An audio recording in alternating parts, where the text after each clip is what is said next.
Pakistan cricket team Hyderabad पहुंचने के बाद इंडिया वर्ल्ड कप के लिए कल उन्होंने अपनी पहला प्रैक्टिस सेशन किया और फिर उसके बाद आज न्यूजीलैंड के साथ हैदराबाद में ही पहला प्रैक्टिस मैच खेला। कोई प्लानिंग पाकिस्तान की समझ नहीं आई। इस प्रैक्टिस मैच से क्या पाकिस्तान अचीव करना चाहता था? बहुत से क्वेश्चन मार्क्स पाकिस्तान ने दोबारा अनआंसर्ड छोड़ दिए हैं। पाकिस्तान ने बैटिंग की पहले और 345 रन का स्कोर तो सेट किया, लेकिन एट द सेम टाइम हमें ये चीज़ नहीं समझ आई कि जो पाकिस्तान के वो बैट्समैन जिनको गेम टाइम की ज़रूरत है, जो आउट ऑफ फॉर्म है, जो आउट ऑफ टच हैं, उनको बैटिंग कराने के बजाय या थोड़ा सा जो लड़कों को ट्राई करने के, खुद बाबर और रिजवान ने इतनी लंबी बैटिंग की, मतलब बाबर और रिजवान फॉर्म में हैं, यही दो स्कोर करते आ रहे हैं पाकिस्तान के लिए, तो इनका बैटिंग करना बनता नहीं था। अगर बाबर और रिजवान आज का मैच ना भी खेलते तो कोई फ़र्क नहीं पड़ता, क्योंकि दोनों वैसी ही अच्छी फॉर्म में। रिजवान ने श्रीलंका के अगेंस्ट 80 रन की इनिंग खेली, बाबर ने 100 किया एशिया कप के अंदर। मुसलसल दोनों रन्स करते हुए आ रहे हैं हर फॉर्मेट के अंदर। सो आई डोंट नो कि इन दोनों ने क्या, और स्ट्राइक रेट भी इन लोगों का कोई ख़ास नहीं था। बाबर का बिलो 100, 109, 2 सेंचुरी स्कोर की रिजवान ने आज, लेकिन 109 के स्ट्राइक रेट से, मतलब 11वें ओवर से 40वें ओवर में अगर बैट्समैन जो हैं 108, 109, 90 के स्ट्राइक रेट से खेलेंगे तो फिर बड़ा मुश्किल हो जाएगा बैटिंग के लिए एक बड़ा स्कोर सेट करना। इस वर्ल्ड कप के अंदर एक चीज़ तो तय है कि 350 भी जो स्कोर है वो आराम से टीम जो है सेकंड बैटिंग करते हुए चेस करेगी। तो यहाँ पे 375 और 400 के करीब टीम्स को रन्स देखने होंगे। ये देखें, क्रिकेट इवॉल्व हो रही है T20 की वजह से। जो वनडे क्रिकेट भी है उसके अंदर, और जिस तरह की कंडीशंस हैं, जिस तरह के रूल्स हैं जो बैट्समैन को सूट करते हैं, उसमें अब टीम्स ने ये रियलाइज़ कर लिया कि ख़ास तौर पे सब कॉन्टिनेंट के अंदर, इंडिया पाकिस्तान के अंदर जहाँ पे फ्लैट विकेट्स होती हैं,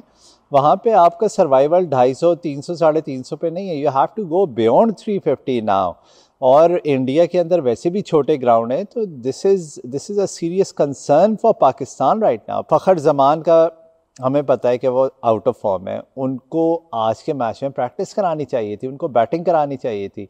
फ़खर आपके मेन बैट्समैन है, अगर वो एक उनका टूर्नामेंट गंदा गया है जिसमें उनसे रन्स नहीं हुए, तो ये एक मौका था कि आज उनको बैटिंग करने देते ऊपर। अगर यहाँ पे फ़खर से रन्स होते तो वर्ल्ड कप के अंदर आपने फ़खर पे ही रिलाई करना है इवेंचुअली। कुछ प्लानिंग समझ नहीं आई। इफ्तिखार को अगेन 3 बॉलें रहती थी, उस वक्त इफ्तिखार बैटिंग करने आ रहे हैं।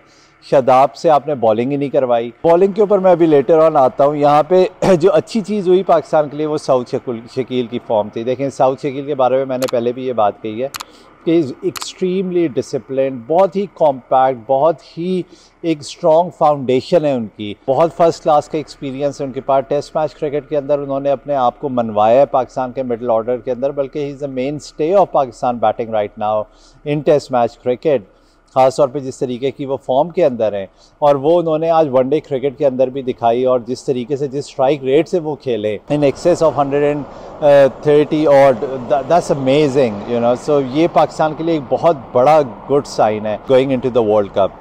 लेकिन पाकिस्तान को यहाँ पे आज हमने न्यूजीलैंड को बैटिंग करते हुए देखा। न्यूजीलैंड ने 43.4 ओवर्स में ये टारगेट तो चेज़ कर लिए। चले, हार जीत का इस वक्त मसला नहीं है। इस वक्त आप डिफरेंट प्लेयर्स को अपॉर्चुनिटी दे रहे हैं, आप देखना चाह रहे हैं कि क्या आपका कॉम्बिनेशन सेट होगा। तो वार्म अप मैचेस के अंदर हार या जीत से कोई फ़र्क नहीं पड़ता। फ़र्क जो पड़ता है वो ये कि आप इसे अचीव क्या करना चाह रहे हैं, और कुछ समझ नहीं आया पाकिस्तान क्या अचीव करना चाह रहा है। मतलब आपका हेड कोच, आपका कोचिंग स्टाफ, आपका सपोर्टिंग स्टाफ, वो उनकी क्या इनपुट है, उनकी क्या प्लानिंग है, उनका क्या होमवर्क है, वो क्या स्ट्रैटेजी देते हैं, बाबर के साथ क्या डिस्कस करते हैं। This is beyond everybody's imagination. I mean this is ridiculous right now कि हम वर्ल्ड कप तक पहुंच गए और इनको ये नहीं पता कि इन्होंने वार्म अप मैच से क्या चीज़ हासिल करनी है। शादाब से बॉलिंग ही नहीं कराई। एक बॉलर जिसका बॉल नहीं गिर रहा, जब तक वो मैच में आके बॉल नहीं करेगा, बिहाइंड द क्लोज डोर्स ये मैच खेला गया है, क्राउड नहीं था, प्रेशर के एलिमेंट्स इसके अंदर नहीं थे जो एक्सटर्नल प्रेशर्स होते हैं। तो यहाँ पे आपको फ़खर और शादाब से, दोनों से, जो आपके आउट ऑफ फॉर्म है और जो आपके मेन प्लेयर्स हैं, उनसे आपने उनको यूज़ ही नहीं किया। हसन अली 8 ओवर किए, चलें ठीक है, हसन अली शुरू के 4 ओवर अच्छे किए, that's a good sign for Pakistan. छोटे छोटे बैट्समैन पाकिस्तान के लिए अच्छे साइन है, Pakistan can take out a lot from it. Usama ने शुरू में उनको रन्स हुए, लेकिन उसके बाद उन्होंने जो बाद में आए उन्होंने बहुत अच्छा कम बैक किया, 10 ओवर 68 पर 2 आउट भी किए उन्होंने।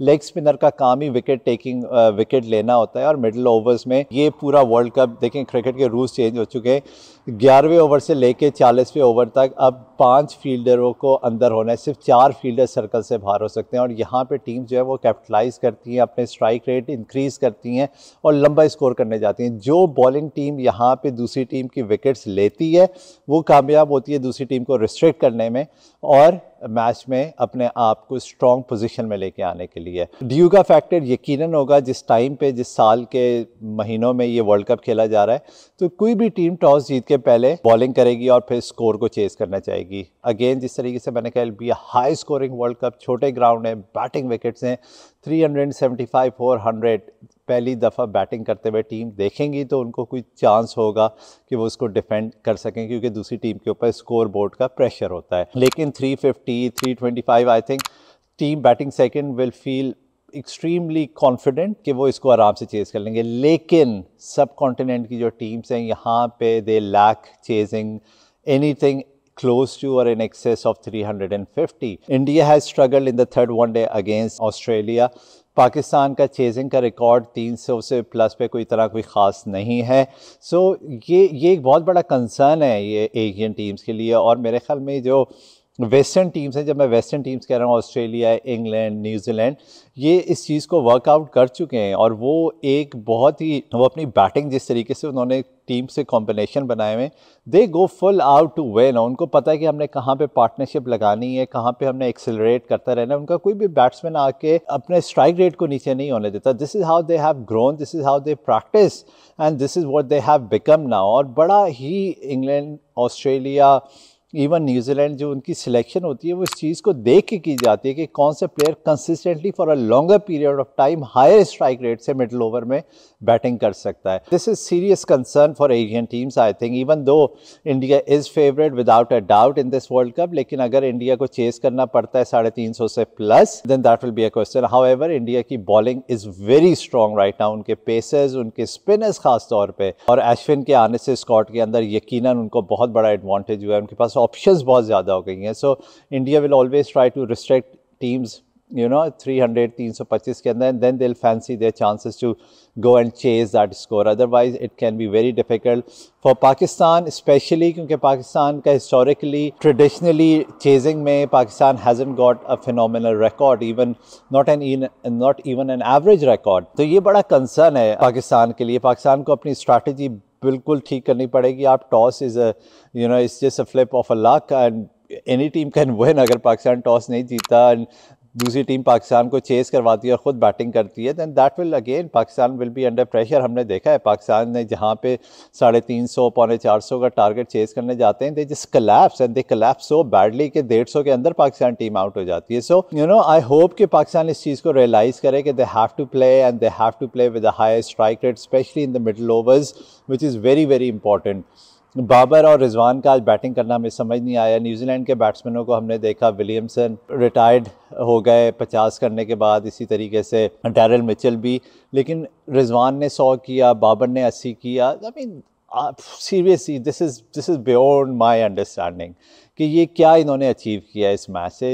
आप वार्म अप मैचेस इसलिए खेलते हैं कि इस वार्म अप का मतलब ये होता है कि हमारे जो ऑलरेडी वार्म अप प्लेयर्स हैं, रिजवान और बाबर, हम उनको क्या अब हीट अप करेंगे, क्या करेंगे, आई डोंट नो। सो यहाँ पे इफ्तिखार के ऊपर बैटिंग कराते हैं, यहाँ पे आप फ़खर जमान से बैटिंग ज़रूर करवानी चाहिए थी। शादाब से ओवर करवाते, शादाब को 10 ओवर करने देते, यहाँ पे डिफरेंट स्पेल्स में उससे छोटे छोटे स्पेल्स में बेशक ओवर्स करवाते। आपने उसामा से करवाया, which is a good sign. मुझे नहीं समझ आता कि मोहम्मद वसीम जूनियर किस दिन अपने पूरे 10 ओवर का कोटा करेंगे। आपको रिजवान से कीपिंग करने के बजाय आपको पाकिस्तान का जो भी सेकंड विकेट कीपर होगा, अगर रिजवान को कोई चोट लगती है, इमाम करते हैं या अब्दुल्ला शफीक करते हैं या कोई भी करता है, आई डोंट नो कि इन्होंने की क्या प्लान में, मेरे ख्याल में इमाम मोस्ट लाइकली, तो इमाम से आपको कीपिंग करवानी चाहिए थी। This is what you need to get out of these warm up matches. It's not about winning और losing, it's about giving the players the opportunity, ताकि वो एक फील आए उनको एक कंपेटिटिव एनवायरनमेंट के अंदर।